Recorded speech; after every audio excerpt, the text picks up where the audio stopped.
नमस्ते दोस्तों। सुप्रसिद्ध कथाकार चित्रा मुद्गल जी की कहानियों की श्रृंखला में आज सुनिए उनकी लिखी हुई कहानी बाघ। तो शुरू करें कहानी। पुरोहित जी को देख रहे हैं। पुरोहित जी कैसे कड़िलते हुए से जीना चढ़ रहे हैं। पहले माले पर पहुंचते ही वे गर्दन उठाकर न दिखने वाले चौथे माले तक की सीढ़ियों को जबह होने वाली लाचारी से ताकते और छूटी हिम्मत बटोर कर अगली सीढ़ी पर पांव बढ़ा देते। सीढ़ियों पर चढ़ते उतरते पुरोहित जी को अपने स्वास्थ्य पर संशय होने लगता। कहीं वे दमे के मरीज तो नहीं। दरवाजे तक पहुंचते जो सांसें उखड़ती किसी उपाय से मुट्ठी में ना आती। मयूर विहार की नव भारत सोसाइटी के डुप्लेक्स फ्लैट का ऊपरी हिस्सा पुरोहित जी ने अभी कोई 5 महीने पहले ही किराए पर लिया। पत्नी ऊपर का फ्लैट लेने के पक्ष में नहीं थी, उनके रक्तचाप की चिंता के चलते। पुरोहित जी ने आश्वस्त किया, इस ठौर रहना ही कितने दिन, चढ़ना उतरना कितना। कार्यालय के लिए जो सुबह उतरे वापस लौटे ही चढ़े। 6 महीने की अवधि है आयकर वालों की। इसी अवधि में उन्हें हर हालत में अपना घर खरीद लेना है। अपने डेरे पहुंचे नहीं कि ऊपर नीचे की हाड़ तोड़ी खत्म। इस ओर आने की सोची किसने। सस्ते किराए के पीछे जमुना पार आकर बसना मजबूरी बन गया। पटेल नगर के रौनक भरे पुश्तैनी मकान में बीजी की मृत्यु के उपरांत रहना दूभर हो उठा। छुट्टी की सुबह अखबार पढ़ते हुए दूसरी चाय पूरी घूंट भी नहीं पी पाते कि गोद पला भाई बिल्ला अड़ियल सूदखोर की भांति खूंटा गाड़ के सामने आ बैठता और कमर सीधी करने के नाम पर हफ्ते भर में मिलने वाली एकमात्र छुट्टी को गंडेरिए सी चूसने लगता। बिल्ला को मकान में हिस्सा चाहिए था तत्काल। उसे सहन नहीं हो पा रहा था कि बीजी की मृत्यु के उपरांत वे उस घर में ठाठ से क्यों बने हुए हैं, जबकि वो राजेंद्र नगर की एक खस्ताहाल कोठी की दुछत्ती में अपनी पत्नी और 8 वर्षीय बेटे के संग 1500 रुपये किराए पर गुजर करने को अभिशप्त है। बिल्ला और उसकी पत्नी कुक्की ब्याह के 2-2.5 वर्षों तक कुटुंब में ही रहे। रसोई साझी, खर्चे बेढक्कन। उसके ब्याह से पहले कुटुंब की बागडोर जब बीजी के जिम्मे थी, बिल्ला 250 रुपये बीजी की हथेली में पहली को रख देता। ये करामात उनकी ही थी। बीजी की नज़रों में औलाद की अहमियत बनी रहे और वे शांत रहें। इसकी खातिर वे 30 की रात भोजनोपरांत उसके संग मोहल्ले में चहलकदमी को निकलते और उसकी जेब में खिसका देते ताकि वो सुबह बीजी की हथेली पर पैसे रख सके। दरअसल उसे न खर्चों से वास्ता होता न तंगी का मलाल। ब्याह के बाद भी बेशर्माई खरोंच भर न छिली। वे 2 और उनके 3, बिल्ला और कुक्की संग। बीजी की हारी बीमारी ऊपर कमर तोड़ महंगाई की दिन दूनी रात चौगनी छलांगे उनके कंधों पर पड़े ढट्टे बीजी ने महसूस किए। मुंह खोल बैठी गले तक आते ही। बस मियाँ बीबी ने अलाए बलाए बक मोहल्ला सिर पर उठा लिया। बिल्ला लिहाज छोड़कर बोला, घर बेचकर मुझे मेरा आधा हिस्सा दे दो, हमें नहीं रहना संग। घर बड़े के परिवार ने अगुवाया हुआ है, खटोले भर ठौर नहीं कहीं हम दोनों के लिए। बिरला की निर्लज्ज धौंस बीजी को छलनी कर गई।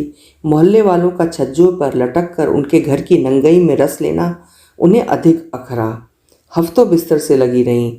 उठी तो उनकी कृश काया में न जाने कौन सी चंडिका माँ आ समाई कि मोह माया झटक आंचल का दूध झाड़ने को उतारू हो उठी। घर उनके नाम है। जब तक जिंदा हैं वे बड़े बेटे बहू के संग रहेंगी। मरने के बाद भी घर उसका। अपनी औलादों का निवाला रूखा सूखा कर बड़े ने इन दीवारों की कच्ची पक्की सहेजी। घर के खर्च में आधा न सही मुनासिब हिस्सा बटा सको तो संग गुजर भली, वरना चूल्हा चौका समेट कर चल दो। कोई गम नहीं, कोई गिला नहीं। अंतिम दिनों में बीजी के दोनों गुर्दे जर्जर हो आए। पाखाने तक पहुंच नहीं पाती कि पेशाब चूने लगता। पत्नी दिन भर फर्श पोंछती, बच्चे घिनाते। पुरोहित जी ने महसूस किया कि पत्नी बीजी का गू मूत उठाती तो है, लेकिन मन से नहीं, फर्ज के दबाव से। उन्होंने कार्यालय में अपनी बकाया बीमारी की छुट्टी और अर्जित छुट्टी के लिए अर्जी दे दी। अनावश्यक छुट्टी कभी ली नहीं। बावजूद इसके अर्जी देखते ही निदेशक महोदय की त्योरियां चढ़ गईं। इतनी लंबी छुट्टी मांगने का औचित्य उन्हें नजर नहीं आया। बीजी की हालत जान लेने के बावजूद पुरोहित जी दृढ़ रहे। छुट्टी मंजूर नहीं हुई तो वे बिना तनख्वाह घर बैठ जाएंगे। बीजी उनकी जननी है। जननी को वे कुटुंब की दया माया के भरोसे छोड़ दें। अस्पताल वालों ने पहले ही हाथ उठा दिए कि इस उम्र में और इतनी कमजोरी में न गुर्दों का प्रत्यारोपण संभव है न इलाज। जितने दिन सांसें खींच ले जाएं, परमात्मा की कृपा समझो। 2.5 महीने बीजी का गूमूत अपने हाथों उठाया, सिरहाने से हिले नहीं। बिल्ला और कुक्की गाये बगाए झांक जाते, बंटवारे का कीड़ा जब तक काटता ही रहता। एक शाम उसने निजता की हद ही कर दी। अस्थि पंजर हो चली बीजी की बाँह झकझोरते हुए पूछने लगा कि जो भी गहने गुड़िया उनके पास धरे हों, लुकाए छिपाए बता दें, जिससे जो देना हो हाथ से उठाकर दे दें। बाद में सिर्फ फुटौल से क्या फ़ायदा। बीजी ने असहाय दृष्टि से अपनी नालायक औलाद की ओर देखा। वही निस्सहायता छटपटा आई उनकी डूबती आंखों में, जो किसी का गला घुटते समय घुटकर सांसें छोड़ती आंखों में प्राण की भीख के लिए उपजती है। मुझे बख्श दे पुत्र, बख्श दे। बड़ी कोशिश से क्षीण कलाई उठाकर बीजी ने अपनी सूखी पीली हथेली कुछ नहीं है मेरे पास पुत्र वाली मुद्रा में हिलाई थी। मकान जल्दी औने पौने दामों में बेचना पड़ा पुरोहित जी को। एक रात दारू में धुत उद्दंड बिल्ला घर में घुस आया और अपनी खूंखार धमकियों से पूरे घर को आतंकित कर गया कि हफ्ते भर के भीतर मकान बेचकर वे उसका हिस्सा दे दें। अपने नए घर की पेशगी दे आया है वो। नियत में खोट की तो उससे निपटने के हथकंडे भी आते हैं उसे। वे जो अपने स्कूटर पर ठीक 8:45 दफ्तर के लिए नेहरू प्लेस निकलते हैं, पीछे से किसी डीटीसी के ड्राइवर से धक्का दिलवा देगा। वैन चढ़वा देना भी उसके लिए मुश्किल नहीं है। बिल्ला ने यह भी धमकाया कि उसके खिलाफ वे रिपोर्ट के चक्कर में न फंसे। उसे सिद्ध करने में मिनट नहीं लगेगा कि पुश्तैनी मकान हड़पने की फिराक में है वे। नीयत डोली हुई है उनकी। वो मजबूर तो अब तक उस दुछत्ती का किराया भर रहा है और सब्र किए बैठा है। चाचा की धमकी के बाद अगली सुबह बच्चों ने उन्हें स्कूटर से नहीं निकलने दिया। मकान का सौदा होने तक कार्यालय पहुंच पुरोहित जी को फ़ोन कर घर सूचित करना पड़ता कि वे सुरक्षित पहुंच गए हैं, चिंता न करें उनकी। दरवाज़ा पत्नी ने खोला और बगल हटकर खड़ी हो गई। हाँफते हुए पुरोहित जी बैठक में पड़े पलंग पर लंबे हो गए। पत्नी ने पंखा पूरी गति पर कर दिया। सिरहाने चुपचाप हाथ बांधकर खड़ी हो गई। उखड़ी सांसें सामान्य हो लें तभी चाय पानी को पूछे। अरारोट के मारी बिस्किट उनकी ओर बढ़ाते हुए पत्नी ने धीरे से अब तक दबाई जिज्ञासा परोसी। दिखाए कुछ फ्लैट्स कपूर ने? उनका तात्पर्य प्रॉपर्टी डीलर से था। दिखाए ना। चाय की घूंट से गुनगुनाया पुरोहित जी का स्वर अपेक्षित रूप से उत्तेजित नहीं हुआ। क्यों, पसंद नहीं आया कोई? आया एक। कहाँ? अपने डॉक्टर चतुर्वेदी जी रहते हैं ना, ध्रुव अपार्टमेंट्स में। पत्नी ने जगह याद करने की कोशिश की। उनकी बिल्डिंग के ठीक बगल वाली बिल्डिंग में पहले माले पर 3 बेडरूम हैं, तीनों के साथ गोलाकार छोटी छोटी बालकनी जुड़ी हुई हैं। अलमारियां और पेलमेट्स बने हुए हैं। 24 घंटे पानी की सुविधा है। जाड़ों की धूप आमने सामने वाले कमरों में भरपूर आएगी। छोटा स्टोर भी है। जमुना पार 24 घंटे पानी की सुविधा समझो नियामत। घर के खाके के साथ पानी की बात सुन पत्नी उत्साहित हो उठी। वो सब तो ठीक है, पानी के नाम पर पत्नी का इस कदर विभोर होना पुरोहित जी को विशेष रुचा नहीं। मकान मालिक मिस्टर खुल्लर कस्टम में हैं और 17 मांग रहे हैं। जमुना पार इतनी कीमत? कंक्रीट का जंगल है जंगल, दूर दूर किसी जवान पेड़ की छाया तक नहीं। माचिस की डिबिया जैसे कमरे, कहने को 3 बेडरूम, मगर अपने पटेल नगर वाले मकान के एक कमरे के 3 हिस्से भर समझो। खिन्नता समझ में आ रही है। जहाँ भी घर देखने जाते हैं पटेल नगर वाले घर से तुलना कर परखते तौलते हैं। कहाँ कौन सा इलाका छूटा, पश्चिम विहार, पीतमपुरा, जनकपुरी, वजीराबाद के पुल के उस पार यमुना विहार। कोई मकान पसंद नहीं आया। 5 महीने देखते देखते निकल गए। उनका मर्म समझती हैं वे। बीजी की मौत से अनाथ ही नहीं हुए वे, बेघर भी हो गए। जो कुछ छिन गया, छूटता है कहीं। कल उससे बेहतर जगह पहुंच जाए तब भी उनका अपना घर पटेल नगर वाला ही रहेगा। पुरोहित जी के मन मस्तिष्क पर इन दिनों कुछ ज़्यादा ही दबाव है। कई समस्याओं से एक साथ जूझ रहे हैं। महसूस करती भी हैं कि पहली को जो 1800 रुपये किराए के सीधे तनख्वाह में से निकल जाते हैं, उसके मद में घर के कई जरूरी खर्चे में भारी कटौती करनी पड़ी। दूध कटा बच्चों का, महंगी सब्जियां कम हुई, बासमती चावल गाहे बगाहे हो गया। पुरोहित जी ने स्कूटर से कार्यालय आना जाना बंद कर दिया। बिल्ला की धमकी के भय से पहले उन लोगों ने उनका स्कूटर से आना जाना बंद करवाया। पेट्रोल के पैसे बचाने की खातिर अब वे स्वयं नहीं आते जाते। डीटीसी बस से आने जाने में बड़ी दिक्कत होती है। उन्होंने अड़ोस पड़ोस से पूछ पाछ पता लगाया कि नेहरू प्लेस के लिए हिंदुस्तान अपार्टमेंट्स के ठीक सामने 8:45 एक चार्टर्ड बस निकलती है। एक चिंता कटी, उसी से आने जाने लगे पुरोहित जी। बंधन हो गया तो बस इतना कि समय की पाबंदी के चलते घर लौटने से पूर्व घंटे 1.5 घंटे के लिए मित्रों के संग कॉफ़ी हाउस में गपशप की गुंजाइश न रही। यही 1800 रुपये पटेल नगर में पक्के बचते थे। घर भी ऐसे मौके का कि सीढ़ियाँ उतरते ही पटरी का रौनकमय बाजार, सामने छज्जे पर से आवाज़ लगाते ही तुलकर टोकरी में साग सब्जी ऊपर। यहाँ मयूर विहार में वो शाहाना सहूलियतें कहाँ। गीजर खोलते ही नहान घर का दरवाज़ा भड़बड़ाया। बड़ी मुश्किल है इस घर में, पुरोहित जी को खूब अखरता है। पाखाना और नहान घर एक ही में बने हुए हैं। कोई नहाने घुसा और किसी को जोर से पाखाना आया, समझो अगले का नहाना मुहाल। नहाने वाले को कपड़े लपेट अजीब हुलिये में बाहर निकलना पड़ता। सुबह उनके नहान घर में घुसते ही अक्सर ऐसा होता। माँ की अनेक चेतावनियों के बावजूद बच्चे समय से पाखाना न जाते और पुरोहित जी के बदन पर पानी उड़लते ही दरवाजे पर थपकियाँ शुरू हो जाती।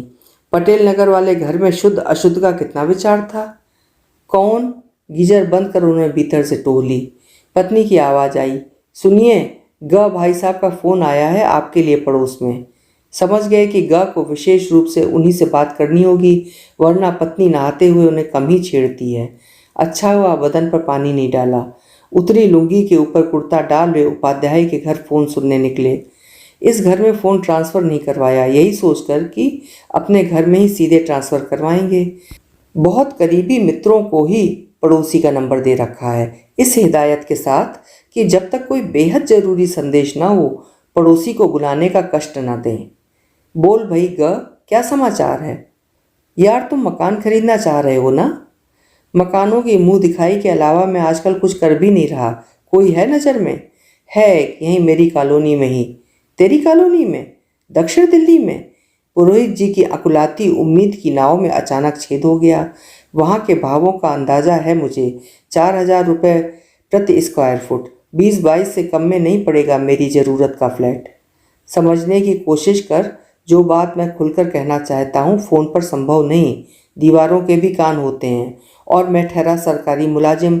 ऐसा कर, तू आज शाम रीगल कॉफ़ी हाउस में मिलता हूँ। कितने बजे? 6-6:15। इतना समय उन्हें डीटीसी से कनॉट प्लेस पहुँचते हो जाएगा। बस चार्टर्ड छोड़नी होगी। पक्का मिलते हैं। गा ने उधर से फ़ोन रख दिया। प्रसन्नचित्त पुरोहित जी घर की ओर बढ़ने से पहले रसोई में झांककर श्रीमती उपाध्याय को फ़ोन के लिए धन्यवाद कहना न भूले। कितने दिनों बाद जाना होगा कॉफ़ी हाउस। घर में भीतर हुए नहीं कि पत्नी ने उत्सुक होकर पूछा, क्या कह रहे हैं ग भाई साहब? पुरोहित जी ने परखती दृष्टि से क्षण भर पत्नी को देखा। उन्होंने महसूस किया कि जो भी बातचीत मकान के संदर्भ में उनके और ग के बीच में हुई है, जितनी हुई है, बता देने में कोई हर्ज नहीं है। बीजी से हर छोटी बड़ी बात कर लिया करते थे। पत्नी से बांटना कभी ज़रूरी नहीं लगा। उसकी सामर्थ्य को आंकने की कोशिश भी नहीं की। बीजी की मृत्यु के उपरांत प्रत्येक क्षण पीछा करती पत्नी की प्रश्नाकुल आंखें उन्हें कुरेदने लगीं। वे अक्सर अनमने हो उठते पत्नी के झिड़कने के बावजूद। बहुत सोचने के बाद उन्होंने खुद को ही मनाया कि पत्नी से चुटकुलों भर का ही तो संबंध नहीं। एक मकान है ग की ही कॉलोनी में, साउथ दिल्ली। विश्वविद्यालय जाने के लिए घर से निकलने को तैयार उनकी मंझली संतान बेटी नैनी ने अविश्वास से उनकी ओर देखा। रियली पापा? कितने कमरों का है? क्या कीमत है? 3 कमरों का बता रहा है। उसी मसले पर बात करने के लिए तुम्हारे ग अंकल ने आज शाम कॉफ़ी हाउस बुलाया है। फिर भी अंकल ने कोई अंदाज़ा दिया होगा। बेटे, मैंने उन्हें अपनी गांठ बता दी। ओ पापा, साउथ दिल्ली है। मौके का मकान मिल रहा हो तो थोड़े बाड़े रुपये का जुगाड़ लोन लेकर कर लीजिए। उजड़ों की बस्ती में रह रहे हैं हम। मेरी यू स्पेशल विश्वविद्यालय के लिए विशेष बस में पास के चिल्ला गांव के उद्दंड लड़के चढ़ाते हैं और बस की लड़कियों को छेड़ते हैं। परसों की घटना मैंने आपको नहीं सुनाई, आप चिंता में पड़ जाएंगे यही सोचकर। बच्चू भैया, बड़े भाई ने भी मना किया कि पापा से मत कहना। दबाव डालने पर नैनी ने बताया कि परसों सुबह उसकी यू स्पेशल में चिल्ला गांव के मोड़ से 2 गुंडे छोरे चढ़ाए। एक ने लपक कर बस चालक के पीठ पर छुरा रख दिया और उसे धमकाया कि बस लोटस टेम्पल शहर को ले चले। दूसरे छोकरे ने फिल्मी अंदाज में देशी कट्टा तान कर लड़कियों को जगह पर से ना हिलने की चेतावनी दी। बस निजामुद्दीन पुल की ओर मुड़ गई। विरोध करने का साहस नहीं किया किसी ने। कौन अपनी जान जोखिम में डालता। पिछले वर्ष इसी बस में शर्मिला नाम की छात्रा को एक गुंडे ने छेड़ा। रोमेश नाम के विद्यार्थी ने उसका विरोध किया। बदले में उस गुंडे ने रोमेश को सुराग घोंप दिया। तुम लोगों ने क्या किया? कर ही क्या सकते थे। बस महारानी बाग के निकट पहुंची नहीं कि गुंडे लोगों की आवाजाही देखकर डर गए। चोर रास्ते से पहले बस रुकवाई, बस से कूदे और आनन फानन चंपत हो गए। आश्रम पुलिस चौकी में हमने शिकायत दर्ज करा दी। देर हो रही है, तू जा। उन्होंने विचलित न होने का नाटक किया। विश्वास नहीं हुआ, लेकिन अविश्वास का कारण भी नहीं। किस्से कहानियां गढ़ना नैनी की आदत नहीं। नैनी के साथ घटी दुर्घटना सुनकर यही आभास हो रहा है कि दिल्ली ही नहीं, सरकार ने समूचे देश के तड़ीपारों को जमुना पार लाकर बसा दिया है। वे तड़ीपार इलाके की कानून और व्यवस्था को अपने हाथों तिनगी सा नाच नचा रहे, जिनके बीच रहना जीवन पर्यंत आतंक और असुरक्षा में जीना होगा। कहने को आधी दिल्ली इस ओर रह रही एक अनोखे वही नहीं, मगर लगभग पौनी आयु अमन चैन में गुजार देने के बाद अशांति बर्दाश्त नहीं। दरअसल ढूंढने को वे पटेल नगर के आसपास घर ढूंढ लेते। महीने भर के भीतर बिल्ला ने राजेंद्र नगर में मकान ले ही लिया नहीं, बस 2 कारणों से। उस इलाके में फटकना नहीं जहां बिल्ला की मौजूदगी से सामना करना पड़े। दूजे, बीजी की स्मृतियां। एक और व्यवहारिक कारण रहा, कीमतें। जमुना पार उससे आधी कीमत में बड़ा मकान मिल जाएगा।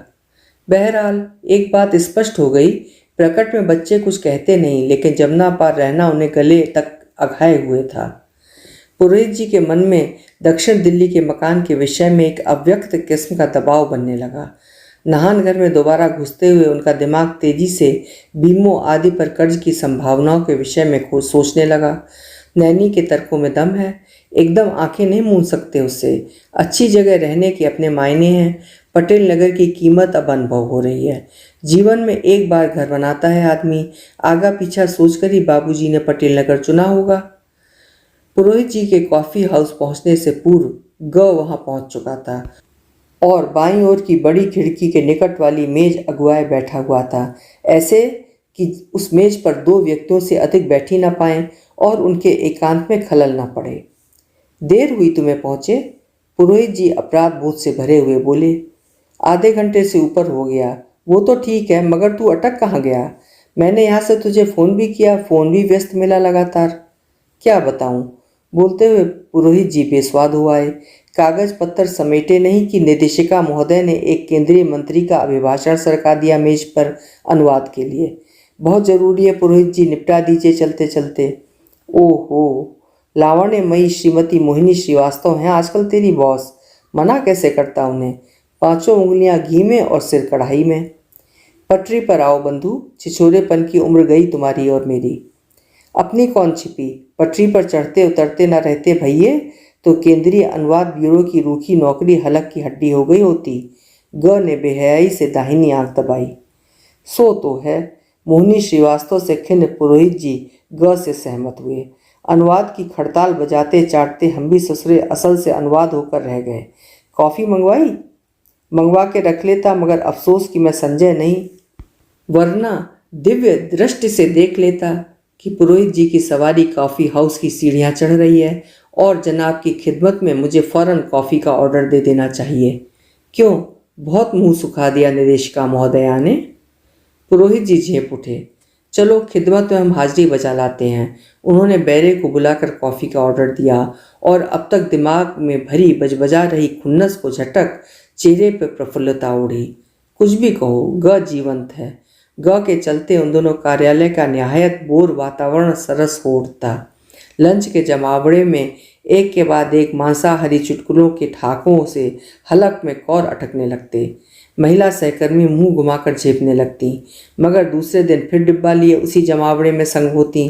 काम के बोझ से पिटे चेहरे एकदम ताजे उत्फुल्ल हो अपनी मेजों पर लौटते। कॉफ़ी का पहला घूंट भरते ही ग का स्वर रहस्यमय हो आया। मेज पर कोहनिया टिका धनुषाकार हो पुरोहित जी के एकदम निकट हो गया।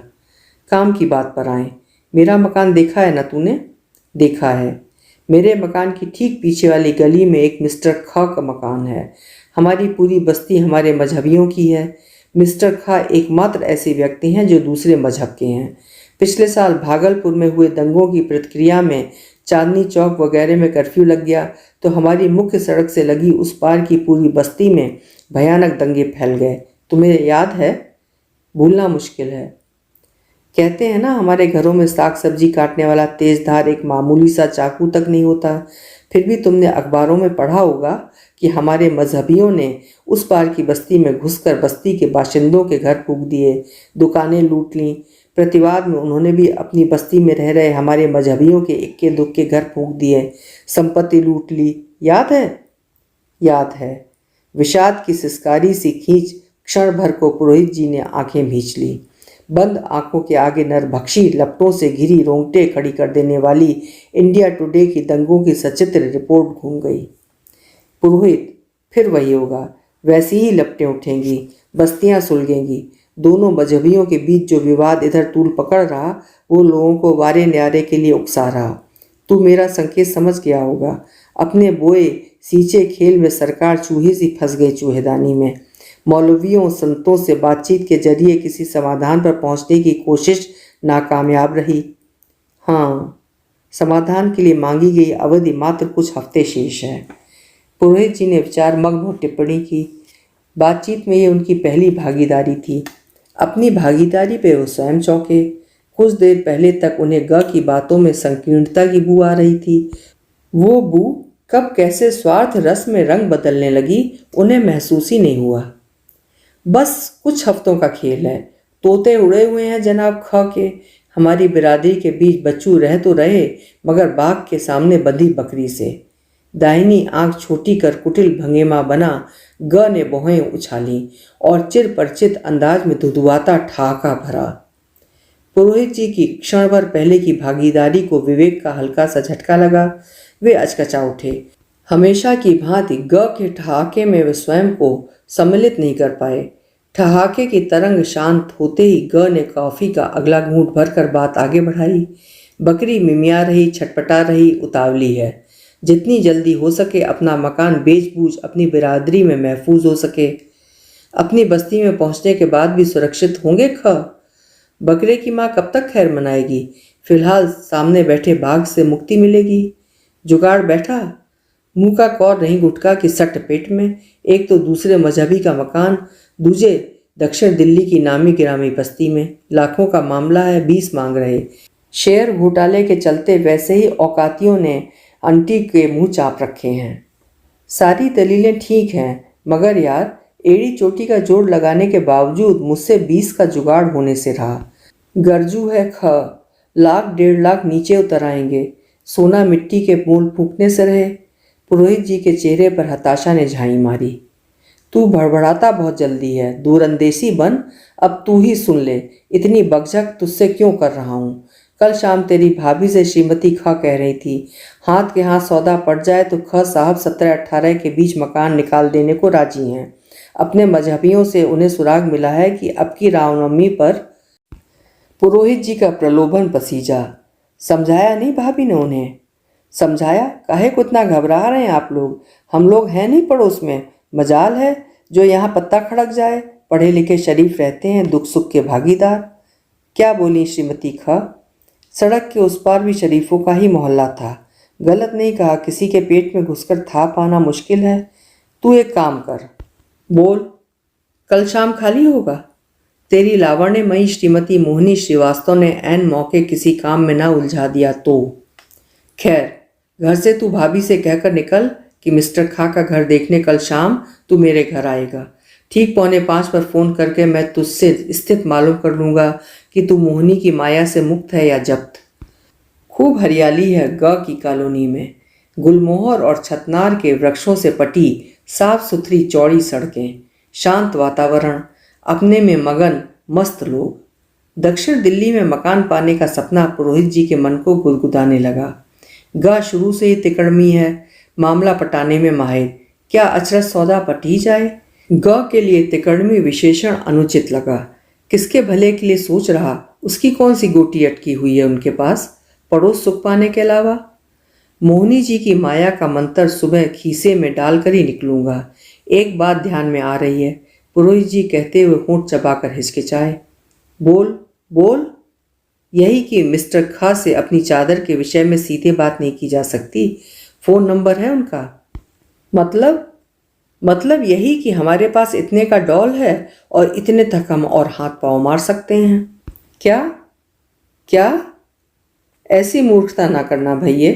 बना बनाया खेल चौपट करके धर देगा। लेन देन की बात मैं खुद करूंगा कि तेरी चादर में ही सौदा पड़ जाए। अपनी पहली और आखिरी कोशिश ये होगी ख को घेरने की। गरज उनको है, डरे हुए वे हैं, कोई हम खदेड़े दे रहे हैं उन्हें मोहल्ले से। अच्छा, जैसी तेरी मर्जी। पुरोहित जी ने हथियार डाले। और सुन, मैं जो सुबह तुझसे आयकर की अवधि कुछ और आगे बढ़वाने के लिए कह रहा था ना, श्रीमती ख की सुराग वाली बात सोचकर ही कि श्राद्ध शुरू हो रहे, खत्म हुए नहीं कि नौ दुर्गे रामनवमी है कितनी दूर। चिंगारी ने लपट पकड़ी नहीं कि ख औने पौने दामों घर सुलटा बोरिया बिस्तर बांध लेगा। आया भेजे में। एक क्षण के लिए पुरोहित जी का खून निचुड़ कनपटियों में खदबदाया। ग की लंपटगिरी भरी बातों को वे सहन कैसे कर रहे हैं। कोई और मौका होता तो वे ग से दो दो हाथ करने पर उतर आते। इस समय अनहोनी घट रही है उनके संग। जुबान पर ताले डाल लिए प्रलोभन ने। सोचा नहीं कि उनके जीवन काल में वे स्वयं या उनकी औलाद पटेल नगर छूट जाने के बाद दक्षिण दिल्ली में रहने का सुयोग पा सकेगी। वे क्यों द्वंद्व में फंसते हैं। कोई बेचना चाह रहा है, उन्हें खरीदना है। सौदे में मोल भाव ऊंच नीच होती ही रहती है। उन्होंने नहीं बेचा कौड़ियों के मोल पटेल नगर वाला मकान। कोई मंदिर मस्जिद विवाद ने बिकवाया। फिर बिल्ला किसी दंगई से कम न था। उसकी धमकियां गिदड़ भभकियां नहीं थीं। मन की करने पर उतर आता तो वे बीजी की पहली पुण्यतिथि भी न मना पाते। उल्टा घर वाले उनकी तरह ही कर रहे होते। अराजकता कहाँ नहीं, कहीं धर्म के नाम पर, कहीं धन के नाम पर, तो कहीं संपत्ति के लोभ में। दीन धर्म बहुत सोच लिया, आचरित कर लिया। अब मात्र औलादों के विषय में सोचें, सुरक्षित जीवन के विषय में सोचें, नैनी की खुशी के विषय में सोचें। दीर्घ उच्छ्वास के साथ पुरोहित जी ने स्वयं को समेट दुविधा को हड़काया। ग, तू अपने दरवाजे प्रॉपर्टी डीलर का बोर्ड टंगवा ले। हलकान हो रहा सरकारी नौकरी में। ग को पुरोहित जी की प्रशंसा ने पुलकाया। अपना काम बंधु बिना बोर्ड लटकवाए जैकपॉट हो रहा। तू ठहरा अपना तुलसीदास दोस्त। अपन मिस्टर खा को थोड़े ही छूछे छोड़ देंगे।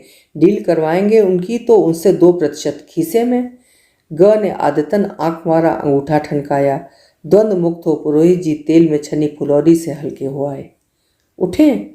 हाँ यार चले, तेरी भाभी चिंता कर रही होगी। घंटे 1.5 घंटे देरी से पहुंचने की कह के कहाँ गायब हो गया। अपनी ही रौ में गा ने खड़े होते हुए मेज पर रखा हेलमेट झुककर उठाया। तुम्हें कहाँ उतारूं? केंद्रीय बस टर्मिनल से 327 बस पकड़ूंगा मयूर विहार के लिए। मुझे वहीं उतार दे। डीटीसी भी जमुना पार की सवारियों के लिए बसें नहीं चलाती, खटारा चलाती है, खटारा। मेजें कुर्सियां पीछे छोड़ते हुए ये भी ख्याल आया पुरोहित जी को, बड़े दिनों बाद कॉफ़ी हाउस आए हैं, तनिक हॉल में नज़र डुला लें। हो सकता है कोई पुराना परिचित अड्डेबाज दिख जाए।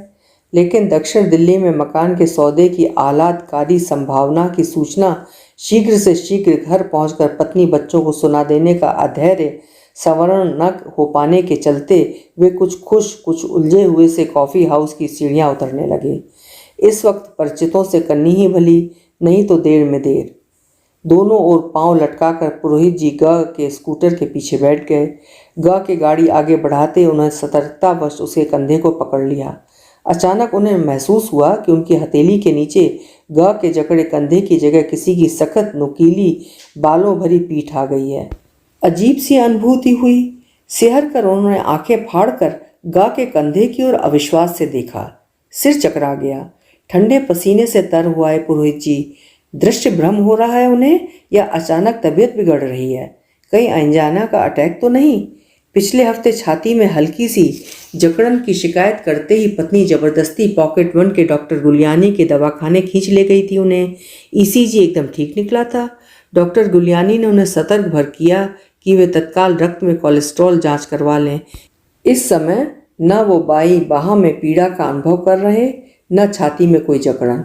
उन्होंने घबराकर फरफराती हवा में लंबी सांसें खींच फेफड़ों को प्राणवायु देने की कोशिश की और गा के कंधे से हथेली खींच ली। मुंह से घुटी घुटी सी हूं हूं निकली। गा ने चौंक कर गर्दन मोड़ी और गाड़ी को ब्रेक लगाया। हैं, क्या हुआ तुझे, क्या हुआ?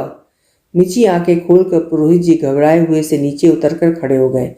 कुछ नहीं, ऐसे अचानक कुछ तबीयत खराब हो गई।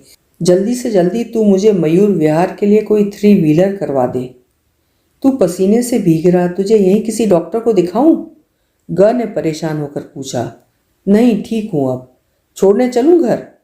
स्कूटर पर बैठने में दिक्कत होगी, चला जाऊंगा। गा की और उन्होंने आंखें नहीं उठाई। हाथ दिखाकर गा ने एक 3 व्हीलर वाले को रोका। 3 व्हीलर वाला मयूर विहार जाने के लिए राजी नहीं हो रहा था। गा ने उसे मीटर से 5 रुपये अधिक ले लेने का प्रलोभन दिया और उसे हाथ के सहारे 3 व्हीलर में बैठा दिया। घर पहुंचते ही भाभी से कहना कि वे मुझे पड़ोस से फ़ोन करके इत्तला दें कि तू सकुशल घर पहुंच गया। ग ने चिंतित स्वर में आग्रह किया। कहे तो मैं कहीं स्कूटर पार्क करके तेरे संग चलूं? सुन, मुझे मिस्टर खा का मकान नहीं खरीदना। पुरोहित के अस्फुट से शब्द अपराध बोध से कांप रहे थे। मैं जमुना पार ही भला। मगर क्यों? ये कैसी बहकी बहकी बातें कर रहा है तू? होश में है? मैं आदमी ही बना रहना चाहता हूँ। तेरा दिमाग तो नहीं चल गया पुरोहित? तू आदमी नहीं है तो और कौन है? गा उनकी अस्वस्थता के बावजूद अपनी झुंझलाहट नहीं दबा पाया। पुरोहित जी को गा की आवाज़ दहाड़ सी अनुभव हुई। वे 3 व्हीलर की सीट पर अतलेटे से हो ड्राइवर से कांपते स्वर में बोले, जल्दी ले चलो भैया। अभी आप सुन रहे थे चित्रा मुदगल जी की लिखी हुई कहानी बाघ। कहानी आपको कैसी लगी कमेंट बॉक्स में मुझे ज़रूर लिखिएगा। अगर आपको मेरे चैनल की संकलित कहानियाँ और मेरी प्रस्तुति ठीक लगती हो तो मेरे चैनल को सब्सक्राइब करना ना भूलिएगा। आपको बहुत बहुत धन्यवाद।